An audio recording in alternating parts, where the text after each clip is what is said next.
For hitting local bowler Rod Tucker in the groin with his bat. With the chance of an outright victory, the Sri Lankans were chasing quick runs, but it seems Aravinda De Silva may have been a little over-anxious. Soon after hitting one to mid-on, De Silva collided with paceman Rod Tucker. On his way back for a third, the two met up again, prompting the umpires to step in to try to defuse the situation. Tassie skipper Dirk Wellham also intervened and delivered a few words of his own to the Sri Lankans before lodging an official complaint and reporting De Silva. This morning, the tourists arrived in Adelaide, where De Silva did his best to explain the incident. He was in my way and I struck him with the bat. Not that I struck him while I was running. See, I obviously point the bat when I'm running towards the crease. According to the Australian Cricket Board, any penalty imposed on De Silva will be determined by the Sri Lankan team manager Nisal Senaratne. But according to Mr Senaratne, that's news to him. I'm not expected to take any action because I don't know about this incident. Tasmania hasn't proved to be a happy hunting ground for the Sri Lankans. In the second test against Australia last month, they accused Alan Border and his boys of racist taunts.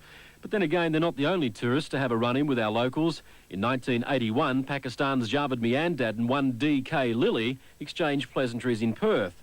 Certainly not wanting to buy into this latest international row, the Australian team will tomorrow start preparing for Friday's first test against Pakistan in Melbourne. The Aussies have made only one change to their lineup. Vice-captain Jeff Marsh is back after missing the previous test this summer because of a broken toe. He replaces fellow West Australian Tom Moody, while Peter Sleep retains the spinner's role ahead of Peter Taylor.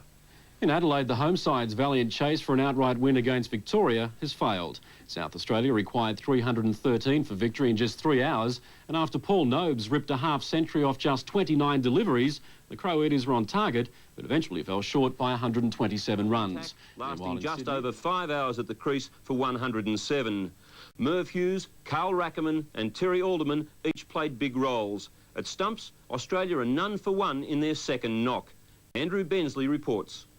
When Australia resumed at 6 for 198, Alan Border was hoping for a total of around 250. But the Pakistanis had different ideas, with speedster Wassim Akram ripping through the tail-enders for a 6-wicket haul. That's a catch. Oh, he's gone, caught it first, slipping. But the Aussie innings closing at 223, Pakistan was soon in trouble. First down. As Merv Hughes took time to encourage a group of young kids, Terry Alderman continued to keep the umpires busy. And it wasn't long before he struck for the second time, much to the anger of Amur Malik. And gone. Well, the batsman doesn't seem too keen about it. Pakistan was struggling at 2 for 20, but just before lunch it became 3 for 20 when Mansour was caught in the slips. And another one. Ijaz was occasionally showing his attacking style, hitting Hughes to the boundary twice in 1 over. Oh, that's well hit. Being supported by two well-known locals, the Aussies wanted to see the back of Javed Miandad. He's got it. Out, yes, beautiful bowling, Alderman. Soon after, Pakistan crumbled further when Hughes tempted Ijaz. Oh, what a good catch. The huge Australian slips cordon were catching everything, with Alderman having a hand in dismissing Imran Khan. And that's out as well. Caught. The Pakistan tailenders fought hard in the last session, reaching the 3 figures with a boundary to Yunus. That's a good shot. Then, with just 15 minutes of play to go, Rackerman wrapped up the Pakistan innings.